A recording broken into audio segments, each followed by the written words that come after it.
하나님 말씀 마가복음 5장 21절에서 34절 말씀입니다. 마가복음 5장 21절에서 34절 말씀입니다.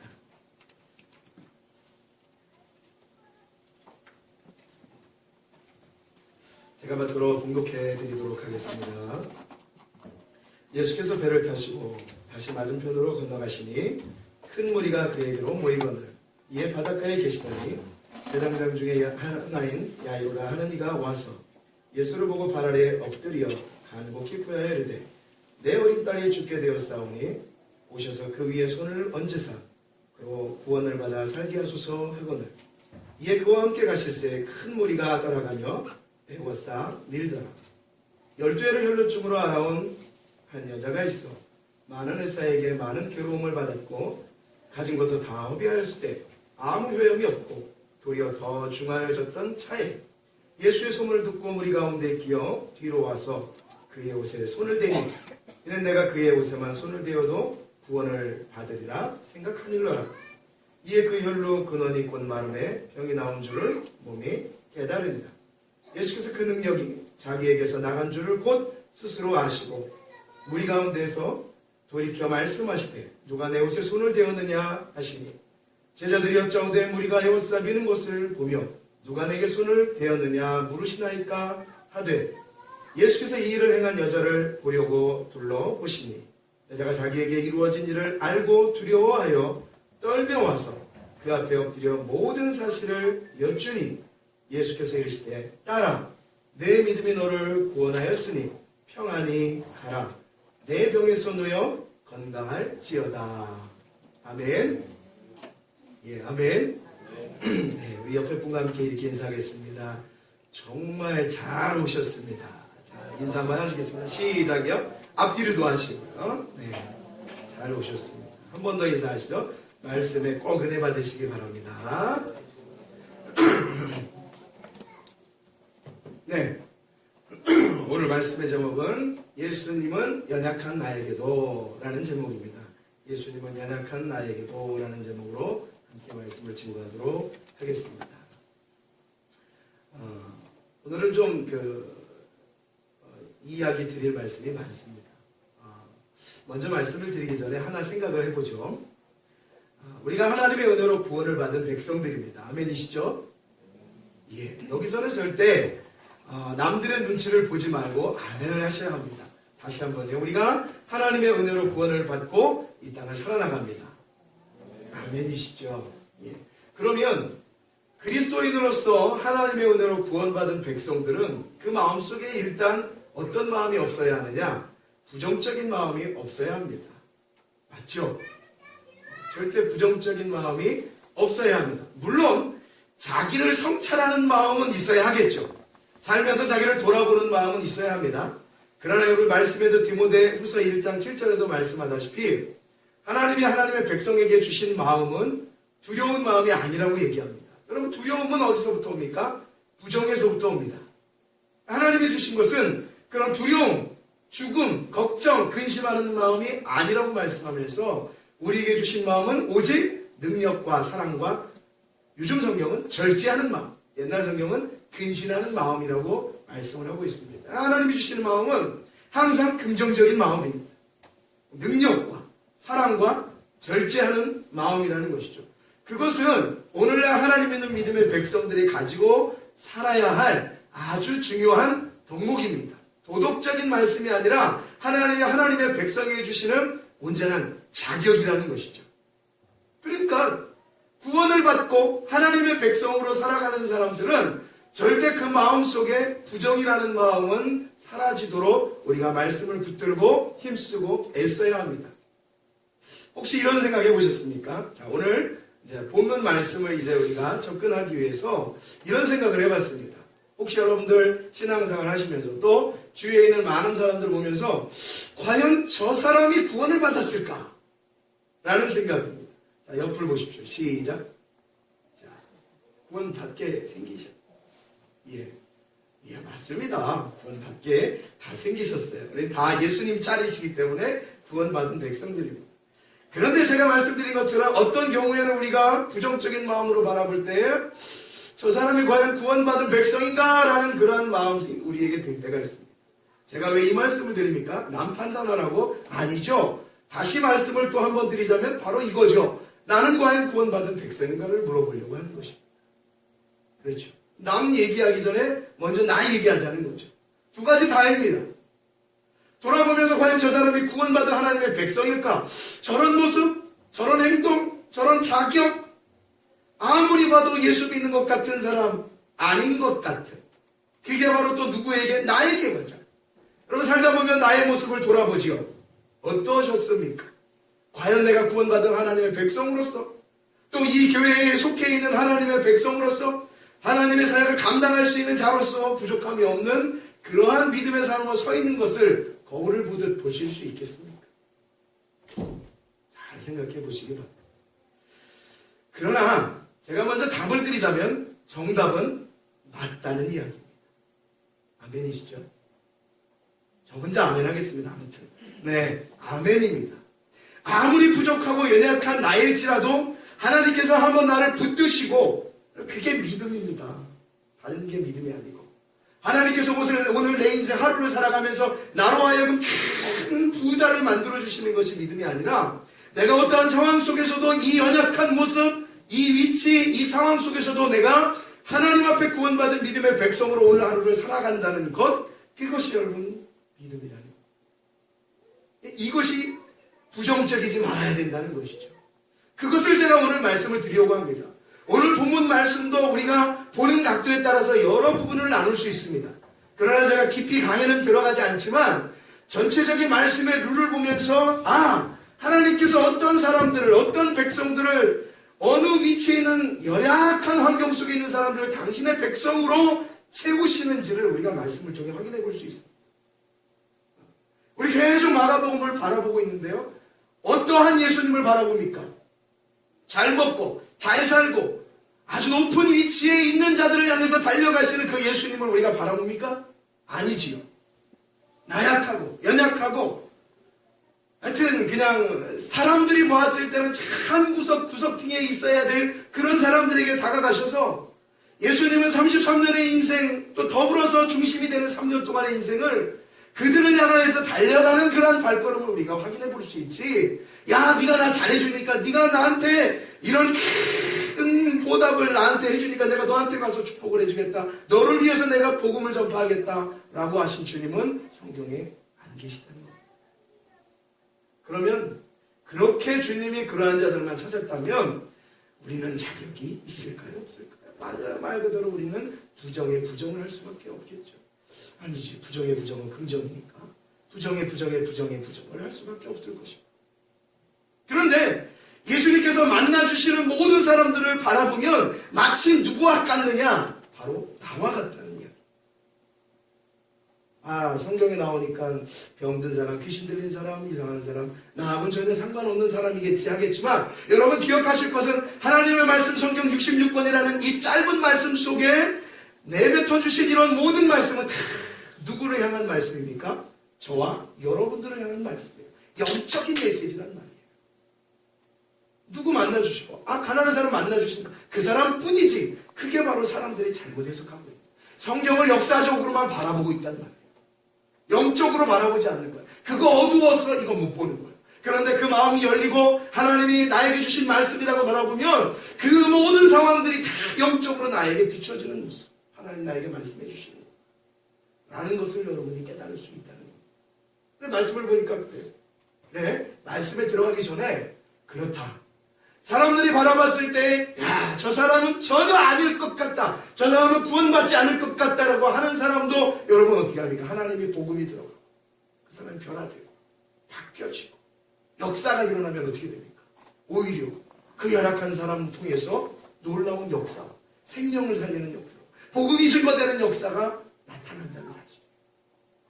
그게 그 사람이 아니라 지금 제가 누구를 말씀드리려고 해요? 여러분 자신이라는 것을 말씀을 드리려고 합니다. 우리나라 기독교 역사에도 그런 사람들이 있었어요. 자, 한 두세 분 제가 소개를 시켜드리려고 합니다. 우리나라 과거에 한 1800년대에 이제 이게 개화기 전후로 해가지고 아주 우리나라에도 기독교 문물이 이렇게 많이 들어왔단 말이에요. 그런데 기독교가 우리나라에 들어왔지만 기독교가 좀 들어오고 이런저런 일을 겪으면서 많은 인물들이 우리나라에도 있었어요. 마치 기독교가 들어와서 선교사들이 복음을 전하는데 그 복음을 전하는 선교사들을 바라보면서 좋은 시선으로 보지 않는 이 나라의 이 동네에 있는 사람들이, 즉 조직폭력배 같은 깡패 같은 사람들이 있었단 말이에요. 그런 사람들, 우리가 어떻게 보면 전혀 구원받지 못할 사람들 같죠. 하나님 앞에 저런 사람들이 어떻게 쓰임받을까라는 생각을 가질 수 있겠죠. 여러분 아십니까? 혹시 이기풍이라고? 이기풍이라고 그러면 안 되죠. 이기풍 목사님이라고 좀 해야 합니다.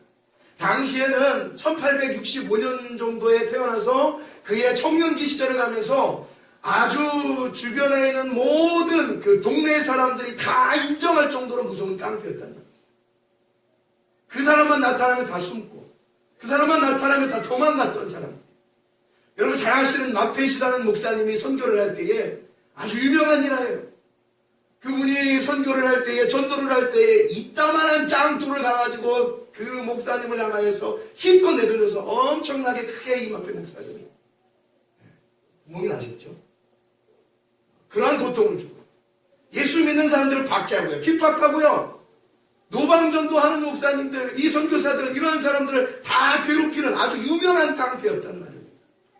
그런데 어느 날 어느 순간 한 선교사님의 이 전도로 인하여서 이 사람이 예수를 믿게 돼요. 예수가 복음이 들어온 거예요. 아주 조금씩 들어왔겠죠. 여러분도 다 그러셨죠. 처음부터 크게 들어오겠습니까? 아, 과연 그분이 날 사랑하실까? 여러분, 그래서 우리는 어저께도 우리 팀들 전도했지만 전도라는 것이 왜 그렇게 중요합니까? 그렇게 아름다운 일인가요? 왜 그러느냐? 그 복음 하나를 통해서, 그 말 하나를 통해서 어떤 사람들은 흘려버리겠지만 어떠한 사람들은 그 겉모습은 아무리 약할지라도 변화받을 수 있는 길과 통로가 되어진다는 겁니다. 한 선교사님의 전도로 인하여서 이 사람이, 깡패 같은 이 사람이 예수를 믿게 돼요. 과연 나도 사랑하실까? 그리고 점점 신앙심이 깊어 온전한 하나님의 사람으로 된 이후에 그가 선포합니다. 동네 사람들에게. 난 이제 예수를 믿는 사람이요. 난 이제 변화받은 사람이요. 난 이전에 깡패가 아닙니다. 라고 얘기할 때에 주변에 있는 상인들이 그 사람에 갖다가 이따시만한 물을, 바켓에다가 물을 넣어가 네가 진짜 변화됐냐 이 깡패 같은 놈 하면서 물을 확 붓습니다. 그때에 또 유명한 말이 있죠. 당신은 내가 예수를 믿지 않았다면 지금 죽었을 것이요 라는 말을 합니다. 여러분들 다 그런 사람입니까? 다 그런 과거가 있잖아요. 누가 여러분들의 성질을 가지고 여러분들의 말 거든요. 넌 내가 예수 믿지 않았으면 죽었어 라는 그러한 강력한 에너자이저를 품고 계십니다. 건들기만 하면. 요즘 세상이 그렇지 않습니까? 요즘 사람들의 마음이 그렇지 않습니까? 한 명만 건드려봐 이겨줄 테니까 라는 마음입니다. 그 사람과 우리와 별다른 마음이 없다라는 것입니다. 그런데 그에게 예수가 들어왔어요. 그래서 그런 모든 상황도 참습니다. 그리고 그 깡패 같은 목사가 나중에 신학을 공부하고 예수를 믿고 그 다음에 제주도를 건너가서 제주도에서 많은 영혼들과 생명을 변화시키는 놀라운 부흥 강사로, 사역자로, 목사로 쓰임을 받습니다. 자, 이런 놀라운 역사, 마치 사람들이 봤을 때는 아무것도 아이고 저 깡패 같은 놈, 깡패 같은 놈. 그러나 하나님이 그를 붙잡으셨습니다. 그렇죠. 놀라운 변화 역사예요. 두 번째 인물입니다. 우리나라 또 기독교 역사에 있는 분들이에요. 최권능 목사, 본명 최봉성 목사님입니다. 1869년도 1월생에 출생하신 분입니다. 이 목사는요, 자, 첫 번째가 깡패 같은 분이었어요. 두 번째는 좀 죄송한 말씀이지만 좀 또라이 기질이 있는 목사님이셨어요. 바보 같죠. 평양신학교를 들어가긴 했는데 왜 미국 같잖아요. 미국은 대학교 들어갈 때는 쉬운데 나올 때가 어렵잖아요. 그렇죠? 아, 우리나라도 과거에 그랬어요. 학교가. 그렇대요. 울려요? 네. 울리시면 안 됩니다. 핸드폰 울리면 경찰서에 신고할 거예요. 울리지 마시고. 자, 그렇다는 겁니다. 그래서 이분은 너무나도 이게 딸리는 거예요.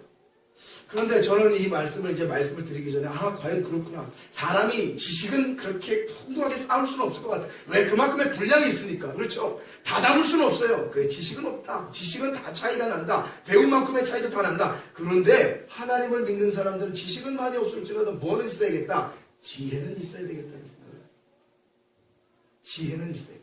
왜요? 이 최건도 목사님은 지식이 없었어요. 그래서 3번이나 평양신학교를 졸업을 못하고 낙방을 했단 말입니다. 그런데 이분이 지혜가 생긴 거예요. 마지막으로 낙방되고 다 졸업식이 끝난 이후에 교장실에 들어가고 거기에 있는 모든 선생님들 앞에 이때의 교장 선생님이 여러분 잘 아시는 마포 3년이라는 목사님이셨어요. 이 목사님 앞에 혹시 딱 들어가서 이렇게 얘기하는 거예요. 목사님, 여기 계신 모든 분들 우리 기도합시다 라고 얘기를 하는 거예요. 그러니까 기도하자니까 어떻게 해요? 여러분 하나님의 사람들은 기도하면 어떻게 돼요? 눈이 번쩍 뜨이잖아요. 하기 싫으세요? 아니죠? 기도합시다 그러면 딱 대단 눈 감고 있고 우리 애들도 딱 기도하면 딱 이게 되잖아요. 모든 사람들이 다 그런 거예요. 신학 교수님 목사님들인데 기도합시다 하면 딱 하게 되죠. 자연적인 현상이에요. 아주 좋은 거예요. 다 기도하는 거예요. 이렇게 기도하는 거예요. 이 최건동 목사님이. 제가 그 기도 원문을 제가 읽어드릴게요. 이렇게 기도하는 거예요. 하나님 아버지, 눈 감으세요. 이렇게 기도했다는 거예요. 하나님 아버지, 저 같은 미무리 예수님을 믿고 신학교에 와서 공부하게 하시니 감사합니다. 그런데도 이번 또 낙제가 되어서 졸업을 못하게 되었습니다. 저는 기도하고 전도하는 일에 바빠 공부 못했고 3번째로 낙제를 했습니다. 그러니 어느 세월에 제가 목사님을 하신 거예요. 참, 이분은 배운 건 부족해도 지혜는 하나님의 사람입니다.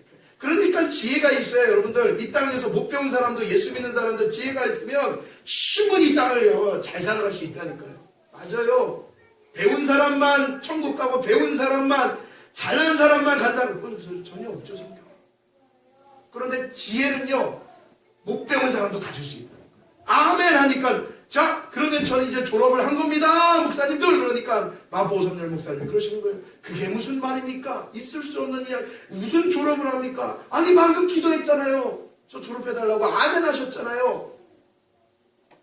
모든 목사님들이 다 뭐지? 근데 마포 3년 목사님은 깨달은 거예요. 이분의 지혜를 깨달은 거예요. 이분의 열정을 깨달은 거예요. 웃으시면서 그래요 이번에 졸업합시다 해서 졸업장을 따신 목사님이에요. 일치시대의 많은 사람들 앞에서도 이 최건동 목사님은 그들에게 대항하여서 복음 전파하기를 두려워하지 않았어요. 아무리 누가 잘 배웠다고 나아가가지고 죽음을 무릅쓰고 복음을 전하는 사람 배웠다고 그럽니까? 천만의 말씀이에요. 생명을 거는 것은 배운 거 갖고 되는 게 아니죠. 높은 위치에 있다고 되는 게 아니죠. 바로 하나님을 사랑하는 열정과 그 마음이라는 것이죠. 근데 그 지식이 그 마음을 통과 못 시켰다는 거예요. 그런데 무엇이 통과시켰습니까? 지혜가 통과시켰다는 거예요.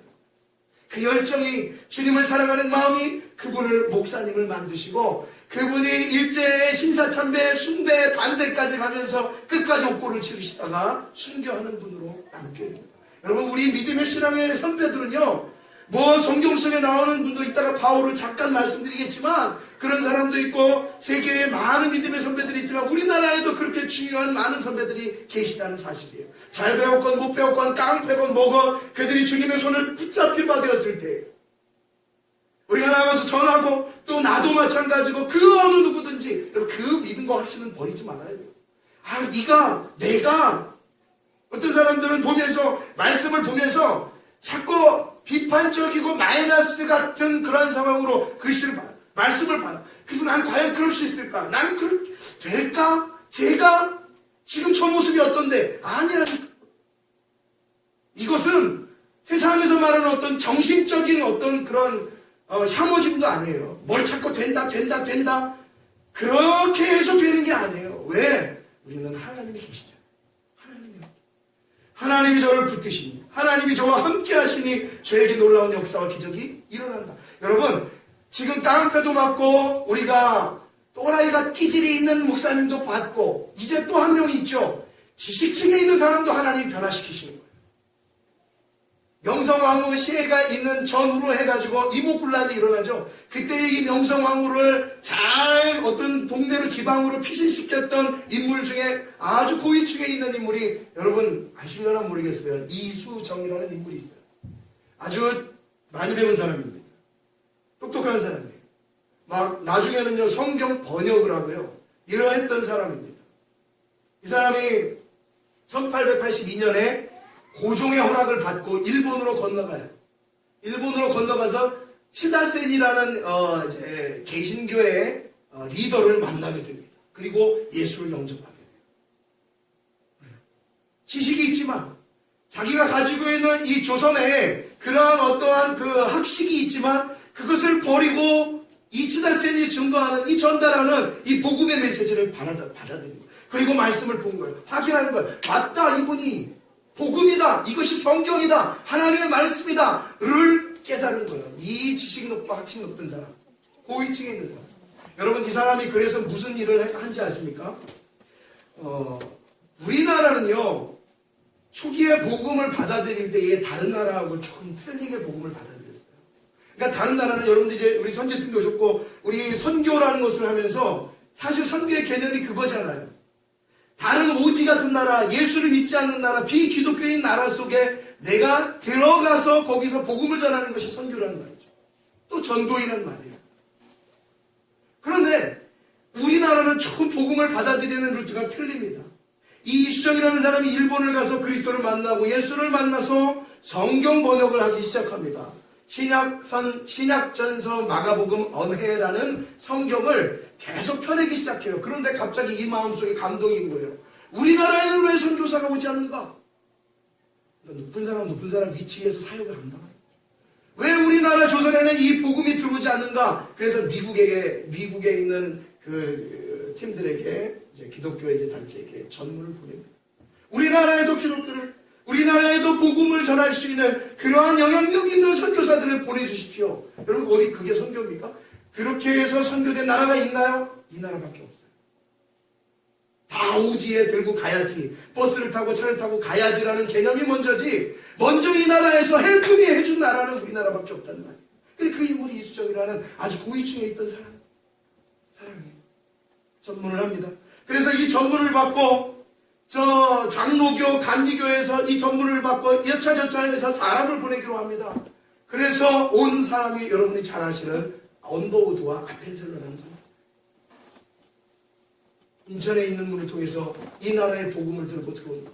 여러분, 우리나라의 학식 높고 지식 높은 그러한 사람을 통해서 SOS를 친 이후에 그들이 와서 복음을 전하는, 그들이 먼저 전하는 것이 아니에요. 여러분, 그러한 나라가 바로 우리나라였고, 그러한 속에 이러한 높은 위치에 있는 학식 있는 사람도 하나님 앞에 쓰임을 받았다. 안타까워요. 근데 이 사람이 이렇게 복음을 위해서 사역하고 본 나라, 이 나라로 돌아왔을 때에 개화기에 또 다른 세력에 의해서 처형을 당합니다. 전 참 이상한 게 그거예요. 예수를 위해서 사역을 하고 주를 위해서 감당하고 사명 감당하고 하나님이 기뻐하신 일을 감당했음에도 불구하고 여기 있는 3명의 모든 목사님들은 다 처형을 당하고 병으로 옥고에서 죽고 그렇게 말로는 그래요. 그러나 여러분, 그것이 끝이겠습니까? 저와 여러분은 그게 끝이 아니라는 걸 압니다. 한 번 죽는 것은 사람에게 정한 것이고 그 외에는 하나님이 우리에게 심판이라는 일을 통해서 여러분에게는 상급의 은혜의 심판, 다 하나님이 날아가서 만나실 분 아니시겠어요? 그렇죠? 얼마나 귀한 사역들을 이분들이 감당하셨나요? 자, 보시면 모든 분들이 다 그렇습니다. 잘난 사람, 똑똑한 사람, 조금 모자른 기질이 있는 사람, 이런저런 모든 사람, 물론 이 세 분 이외에 얼마나 많은 사람이 있습니까? 여러분들이 아시는 사람도 있어요. 모든 사람들이 다 어떠한 상황 속에서 예수를 만나고 그 구원의 은혜를 기쁨으로 누리는 사람 속에서 여러분 귀한 사역들을 감당하시고, 마찬가지예요. 저와 여러분도 그래요. 그런 은혜가 없으면 절대 이 사명을 감당할 수가 없죠. 자, 때문에 우리 예수 그리스도를 우리가 이분들이 만난 예수 그리스도, 우리도 만난 예수 그리스도, 계속해서 성경이 우리에게 제시하고 있는 그 예수 그리스도, 그 우리가 그토록 예수 오직 예수 하는 이유가 무엇입니까? 로마서를 통해서 보면 그래요. 사람들이 어떤 사람은 의인을 위해서, 어떤 사람은 선의를 위해서 죽어줄 수 있는 사람이 그래도 조금은 나온다고 이야기하는 거예요. 그런데 아직 죄인 된 사람을 위해서 죽어주실 수 있는 분은 세상에 그 아무도 없는데 우리 예수 그리스도는 있었다고 얘기합니다. 성경이 그렇게 가르치고 말씀하고 있는 거예요. 그렇지 않아요? 여러분 여기에 어떤 사람들이 들어와서 누가 대신 죽어줄 거야? 그러면 우리 가족이고 예배드리고 팀이고 우리는 교회는 웃는 가족들이고 하니까 조금 이렇게 대신 죽어줄 사람이 있을지도 모르잖아요. 그런데 이 단체 속에 여러분 스스로가 상황을 한번 만들어 본다면 모든 사람들이 다 서로 싫어하는 사람이에요. 나빠하는, 다 기분 나쁜 사람들이에요. 그럼 누가 대신 죽어주겠어요? 하면은 죽어주실 분 있으신가요? 없죠.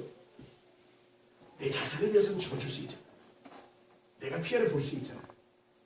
근데 전혀 상관없는 남의 자식을 위해서, 모르는 사람을 위해서, 내가 미워하는 사람을 위해서 죽어줄 수는 없어요. 그런데 그러실 수 있는 분 한 분이 계셨다는 겁니다. 그분이 바로 저와 여러분의 주인 되신 주 예수 그리스도라는 예수 그리스도. 그래서 그토록 성경이 누구를 가리키고 있느냐? 우리 예수님을 가리키고 말씀합니다. 오늘 성경도 이제 본문을 잠깐 보세요. 마찬가지예요. 우리가 지난주에 말씀을 보았을 때에 마가복음 5장 우리 1절에서 20절 말씀을 보았잖아요. 줄거리를 쭉 보면서 오늘 포커스는 하나님이 변화시킨 사람이에요. 쓰신 사람, 바꿔내신 사람. 우리가 지난주 말씀을 봤을 때 여러분들 어땠어요?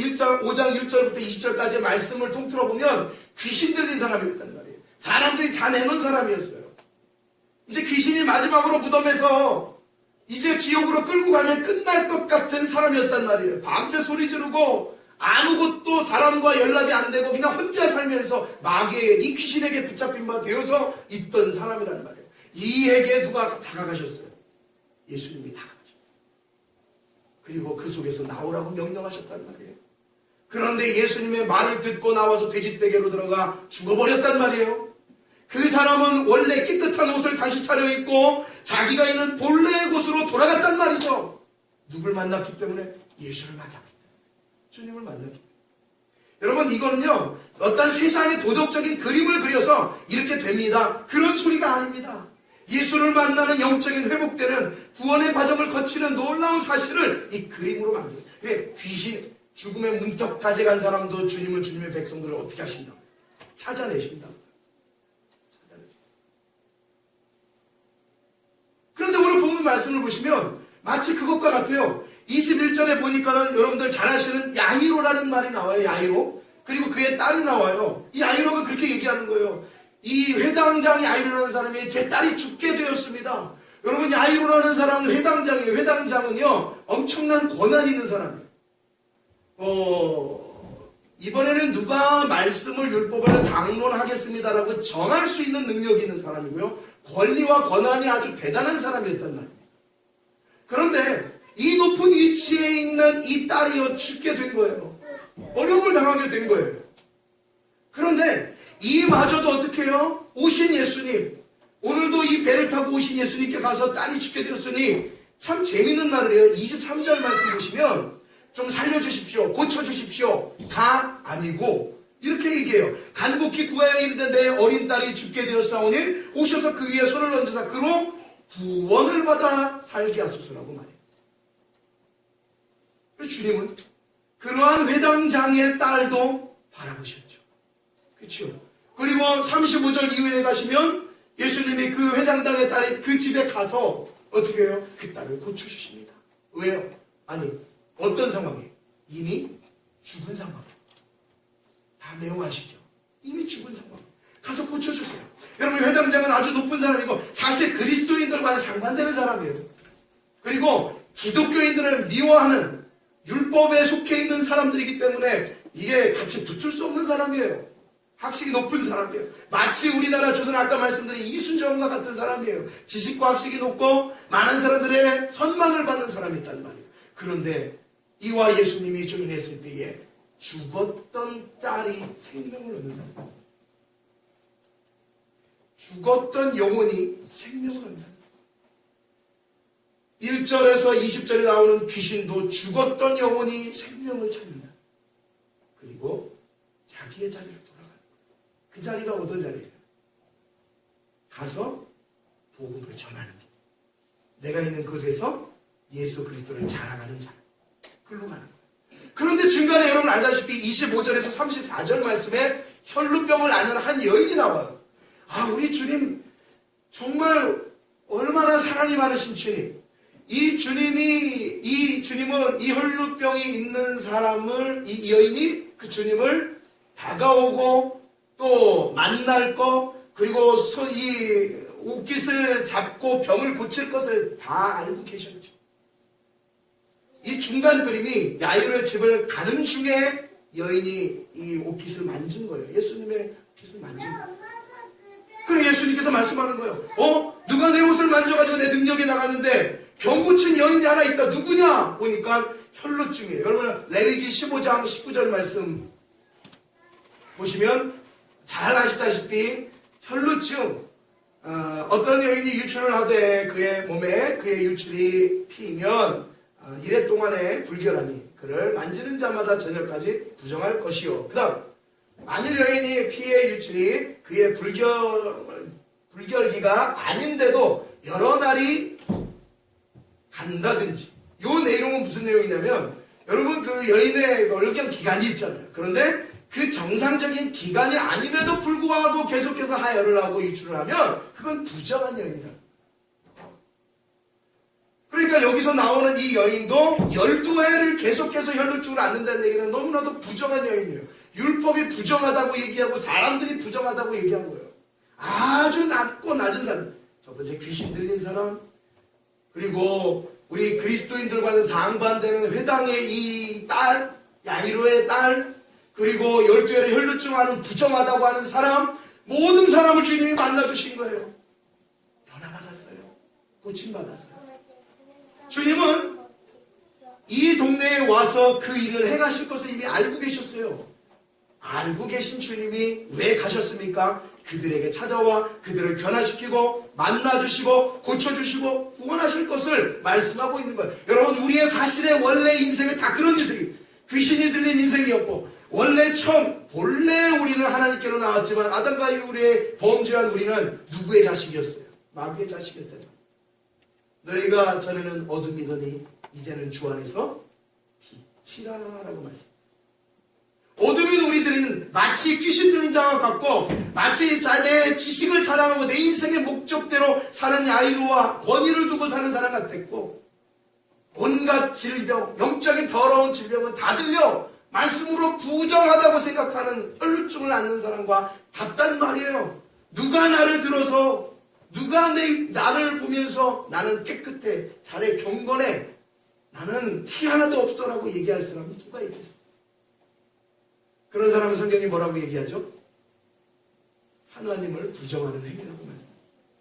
우리는 모두가 다 이런 죄인. 예수님이 이 얘기를 보여주신 거예요. 맞지? 이 갈릴리 바다, 우리가 지지난주에 갈릴리 바다를 건너시는 풍랑을 만나신 그 예수님이 제자들이 그 예수님을 깨울 때에 야 어찌하여 너희들에게 믿음이 없느냐 하시면서 풍랑과 바다를 잔잔케 해주십니다. 그리고 봐라, 내가 어떤 종류의 부류의 사람들을 고쳐내는지 네 눈으로 확인해봐라. 이 제자들 바보들아, 믿음이 없는 것들아. 우리 너희들 말씀 봐라. 내가 누구를 고치고 다니는지, 내가 누구를 만나서 변화시키는지 봐라. 모든 사람들이 다 제로로 여겼던 귀신 들린 사람, 율법에만 강하게 집착되어 있는 야이로 같은 사람, 그리고 질병과 모든 말씀이 부정하다고 얘기했던 사람, 또 저와 여러분 오늘 말씀의 제목같이 이 연약한 우리에게도 오셔서 변화시켜 주시고 주님 만나주시고 역사하는 그런 여러분들이 주구장창 주 위에 산다고 이곳저곳 젊은 분들은 나가서 해외 선교를 하고 여기 뭐 씻을 때가 있어요. 한번 화장실 가려면 올라갔다가 내려오셔야 돼요. 그래도 우리 교회는 환경이 좀 좋다고 말씀해 주셔서 너무 감사해요. 근데 어디 가면 그렇잖아요. 잠잘 때도 없고 씻을 때도 없고 먹을 때도 없고 배고프고 굶고 이런 모든 상황을 거쳐서 우리가 왜 사역을 감당합니까? 우리 성도님들도 마찬가지죠. 시간을 들여서 물질을 들여서 이 시간에 제가 교회 오는데 야 좋겠더라고요. 자전거 한 30명 되는 부대가 자전거를 타고 그냥 아시아도 주경기장 쪽으로 쫙 가는데 제가 그랬습니다. 이 사람들아 예배 드리고 가야지 어디가, 속으로 그랬어요. 그럴까봐. 예배 드리고 가야지 어디가? 라고 한번 이렇게 외쳐봤어요. 우리는 다 그럴 때에 여러분 이 자리에 나와서 이렇게 하나님 앞에 마음을 드리는 여러분들 자존감이 있으길 바랍니다. 구원의 은혜와 능력을 여러분들을 숨기지 마시기 바랍니다. 자랑하시기 바랍니다. 여러분 아까 말씀드린 최건능 목사님, 이 또라이 목사님, 최건능 목사님 가셔가지고 일본 수사들이 이놈의 자식 또 예수 또 이렇게 전도하고 그럼 내가 이거는 봉 있잖아요. 경찰들 이걸로 내가 아주 죽여놓을 게야 그러면 그래가지고 몇 대 딱 때리면 때릴 때마다 그러는 거 예수가 너를 잡아먹는다. 예수가 너를 잡아먹는다. 그 옛날에 그러잖아요. 서양 귀신, 예수 귀신 그랬잖아요. 옛날에는 예수가 날 잡아먹는다. 예수 천당, 예수 천당, 예수가 날 잡아먹는다. 여러분 이후로 우리 믿음의 성도님들은 하나님이 우리에게 주신 그 구원의 기쁨, 이 연약한 나에게도 주신 그 구원의 은혜의 기쁨을 자랑하시기 바랍니다. 좀 애들 말로 얘기하면 쫄지 마시고 쪽팔려 하지 마시고 미안해하지 마시고 다만 온유와 겸손을 구별하여 믿는 사람들은 온유와 겸손이 있어야 합니다. 그러나 하나님이 나와 함께 하시고 이러한 연약한 성경 속의 인물들을 고쳐주신 하나님이 나도 고쳐주셨다는 사실을 여러분 꼭 기억하시고 여러분들이 하나님을 믿는 믿음의 백성, 구원받은 믿음의 백성으로 이 한 주도 은혜 가운데 그 주님의 손을 붙잡고 달려가시는 아름답고 귀한 한 주간 되시기를 주님의 이름으로 축원드립니다. 우리 한번 다 같이 일어나셔서 찬양할까요? 자, 우리 찬양하는데요.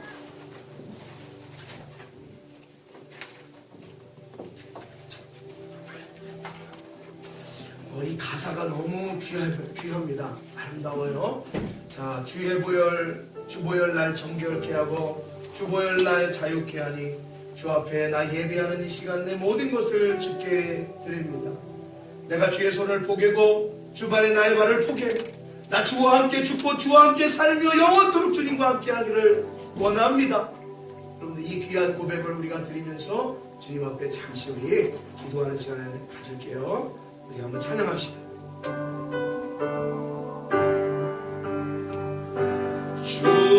주보혈 날 정결케 하고 주보혈 날 자유케 하니 주 앞에 나 예배하는 이 시간 나의 모든 것을 주께 드리네. 주의 손 날 위해 지키시 주의 발 날 위해 주의 발 날 위해 밝히셨으니 이제는 내가 사는 것이 아니라